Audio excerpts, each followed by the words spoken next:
Nah, jadi saudara-saudara sekalian, ya, jadi di sini saya mau mengatakan sekali lagi bahwa di dalam ajaran-ajaran Kristen di luar Katolik, di luar Kristen Katolik, ya, itu bukan berarti salah semua, tidak, ya, atau tidak benar semua, tidak.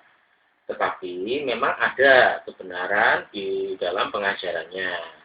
Ya, salah satu contohnya pengajarannya itu adalah uh, percaya bahwa Tuhan Yesus itu adalah Tuhan, ya toh, dan percaya kepada Roh Kudus, dan percaya kepada Tritunggal Maha Kudus, ya. Nah, jadi banyak lagi kebenaran-kebenarannya. Tetapi perlu kita ingat juga bahwa kebenaran itu tidak bisa separuh-separuh, gitu. Artinya kebenaran itu haruslah penuh, gitu. Kalau nggak penuh itu belum bisa dikatakan kebenaran. Bisa jadi dikatakan seperti itu, ya kan? Nah, seperti contohnya uang 1 juta. Uang 1 juta ini kalau kurang 1.000 aja itu ya bukan 1 juta namanya, gitu loh. Ya, jadi analoginya itu seperti itu. Nah, jadi demikian juga tentang pengajaran-pengajaran iman dan moral, gitu. Nah, jadi harus juga utuh, gitu. Jadi nggak bisa juga kebenaran itu pilih-pilih, gitu. Oh, ini aku anggap benar, ini aku enggak, gitu. Nggak bisa. Jadi harus kebenaran itu harus utuh, ya. Demikian juga Yesus itu standarnya Yesus itu nggak bisa hanya separuh-separuh atau 3/4 itu nggak bisa. Standarnya Yesus itu juga harus sempurna, ya toh. Seperti yang Yesus katakan di dalam Matius berapa itu saya lupa, ya, yang mengatakan bahwa hendaklah engkau sempurna seperti Bapamu yang di surga adalah sempurna, ya. Walaupun di situ Yesus itu berkata tentang kasih, yaitu tentang sifat Allah yang penuh kasih ini, ya. Tetapi di situ juga tersirat juga bahwa kita menuruti perkataan Yesus itu juga tidak bisa separuh-separuh atau 3/4, gitu. Jadi harus penuh, gitu. Itulah standarnya Yesus, nggak bisa ditawar memang. Nah, sekarang pertanyaannya adalah, gitu, kita memang semua manusia ini tidak bisa sempurna, gitu, ya. Jadi janganlah juga beranggapan bahwa saya bisa berkata-kata seperti ini, bahwa saya itu sudah sempurna, tidak, ya. Nah, atau saya ini sudah menjadi orang suci, atau saya ini sudah menjadi orang sempurna, tidak, sekali lagi, ya. Nah, tetapi di sini saya ingin menyampaikan satu ajaran yang memang mutlak itu harus dengan ketaatan, ya. Jadi kalau ajaran para rasul yang dulu itu adalah penerus-penerus muridnya Tuhan Yesus. Nah, kalau kita tidak taat, itu ya kita nggak taat kepada Tuhan, gitu loh. Nah, ya. Jadi hati-hati di sini. Jadi jangan, banyak sekali orang sekarang ini kalau saya ajak ngomong tentang Tuhan gitu ya, itu ngomongnya pokoknya Tuhan Yesus, pokoknya Tuhan Yesus. Pokoknya saya percaya Tuhan Yesus. Iya betul, itu memang nggak salah. Tetapi harus hati-hati juga kalau uh, seseorang itu membangkang atau tukang protes, terus nggak setuju dengan yang lain, terus mendirikan aliran sendiri, mendirikan bangunan gereja sendiri, terus mengajarkan apa yang dari pikirannya sendiri. Nah, ini bahaya. Itu berarti dikatakan apa? Yaitu tidak sempurna ajarannya, gitu, ya. Nah, lalu selanjutnya soal yang tadi saya katakan, yaitu soal keselamatan jiwa kita, ya, jiwa kita semua. Nah, jadi jika melihat judul video saya ini, yaitu yang judulnya yang dapat diselamatkan dan yang tidak dapat diselamatkan, ya. Setelah saya itu banyak merenungkan firman Tuhan di dalam Alkitab, ya, manusia ini pada akhirnya memang ada yang selamat dan ada yang tidak selamat, gitu, ya. Tetapi selamat atau tidaknya jiwa seseorang, ya, adalah memang sebuah misteri yang sulit untuk saya katakan, untuk saya memperoleh secara lengkap, ya, sulit gitu. Kenapa ya kok ada yang selamat dan ada yang tidak selamat, gitu ya. Nah, saya hanya bisa mengatakan bahwa Allah itu sesungguhnya memang sangat baik, gitu. Sesungguhnya Allah itu sangat maha kasih, sangat penuh dengan kasih, ya. Nah, Allah lah yang memulai mengambil inisiatif untuk berdamai dengan manusia, gitu. Untuk berdamai dengan manusia, mengambil inisiatif yang pertama, gitu, ya. Nah, kalau saya analogikan, Allah itu sudah mengulurkan tangannya, gitu, ya, sudah mengulurkan tangannya untuk berdamai kepada manusia, tetapi, ya,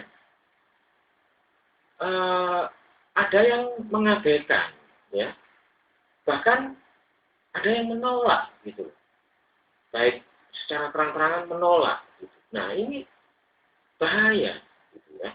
Nah, saya hanya bisa sedikit mendapatkan apa yang tersirat di dalam Alkitab atau perkataan-perkataan Tuhan atau perkataan Allah di dalam Alkitab, bahwa manusia ini sebenarnya kayaknya itu ada memang ada beberapa macam dengan kualitas hati, ya. Kualitas hati, yaitu hati manusia yang taat dan hati manusia yang tidak taat, gitu. Nah, itu saya temukan di dalam kisah-kisah di dalam Perjanjian Lama, ya, dan juga di dalam Perjanjian Baru, gitu. Nah, jika ada yang tanya lebih jauh lagi, mengapa ada yang taat dan ada yang tidak, ya, lebih dalam lagi saya nggak bisa jelaskan. Saya sendiri juga nggak ngerti, ya. Saya hanya bisa mengatakan bahwa karena sebagian manusia itu lebih banyak ditipu, ya, ditipu oleh dunia ini, gitu, ya. Banyak ditipu, ya, secara kasarnya ditipu oleh iblis, gitu, ya. Nah, dan juga karena kekhawatiran dunia, gitu. Nah, itu yang saya dapat di dalam Injil Matius ayat 13, Injil Matius 13 ayat 1 sampai dengan ayat 30, ya. Ya, mungkin kamu bisa baca deh. Kamu boleh ambil Alkitab, kamu boleh lihat di situ, ya. Jadi banyak manusia ini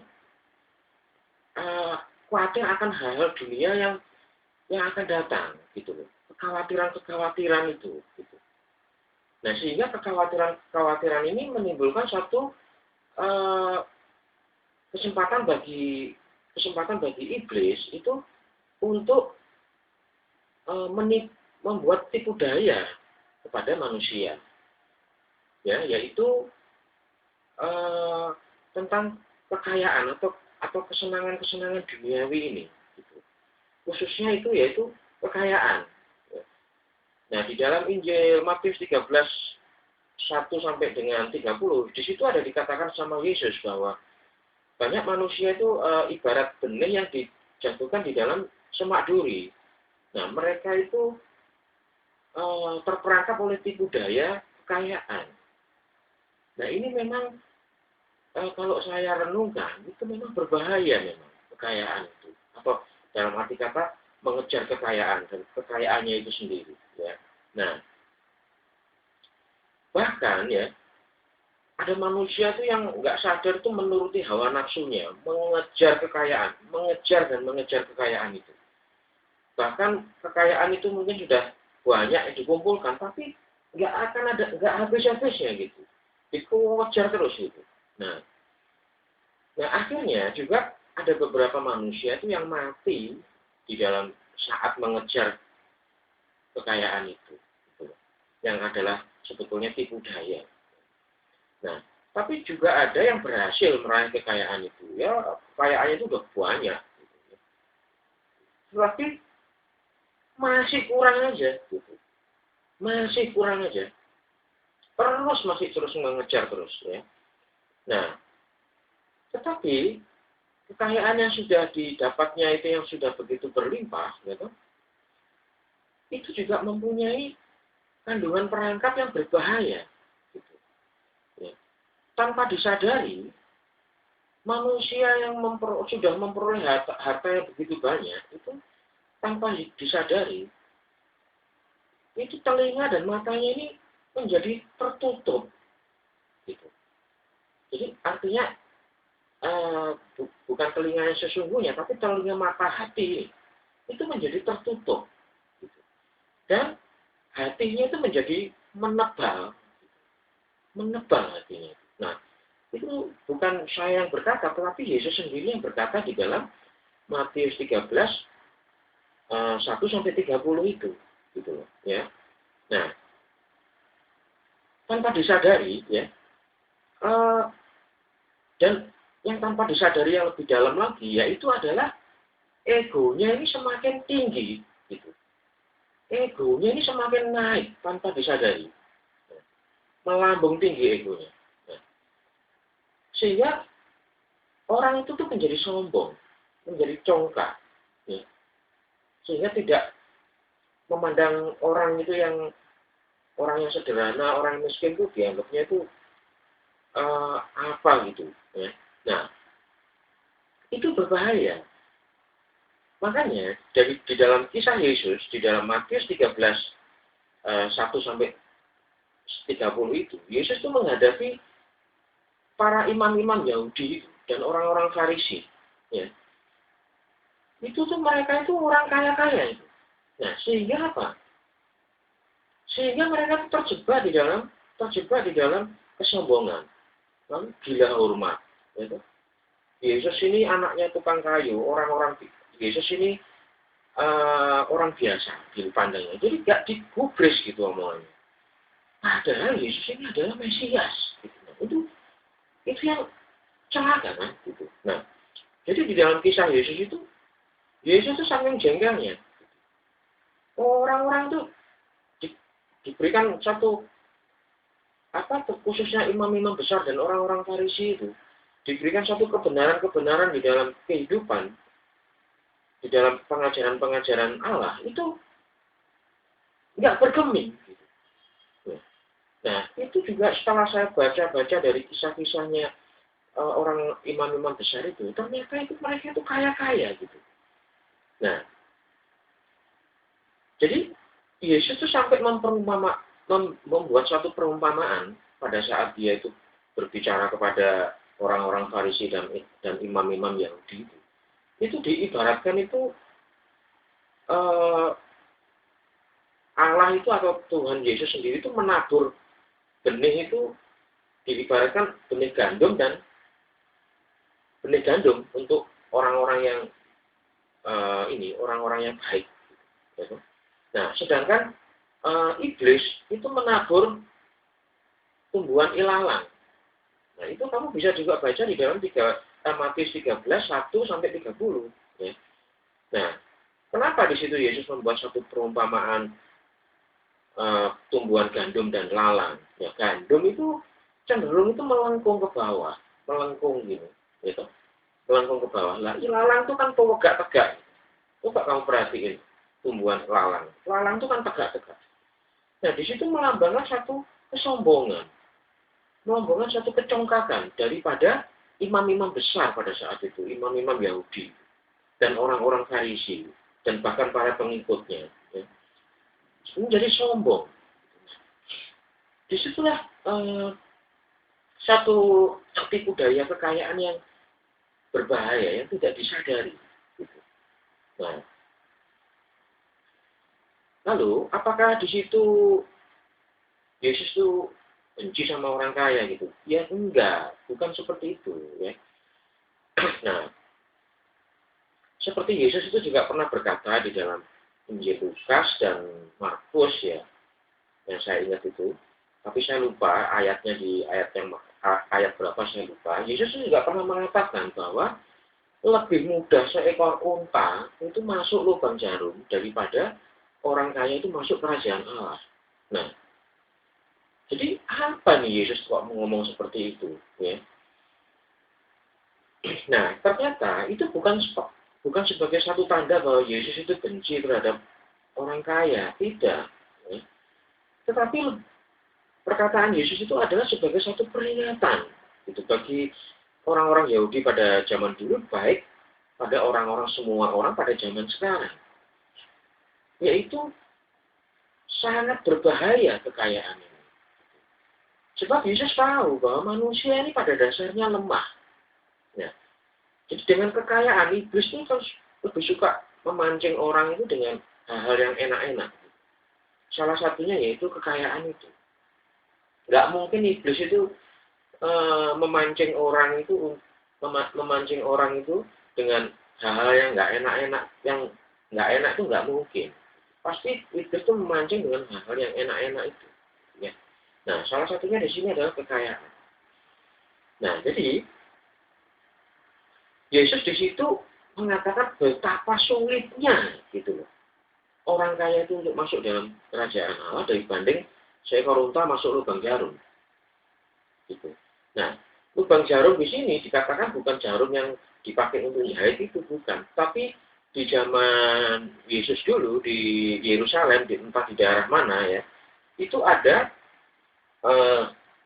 satu pintu yang kecil ya, yang manusia itu sangat susah untuk masuk ke situ.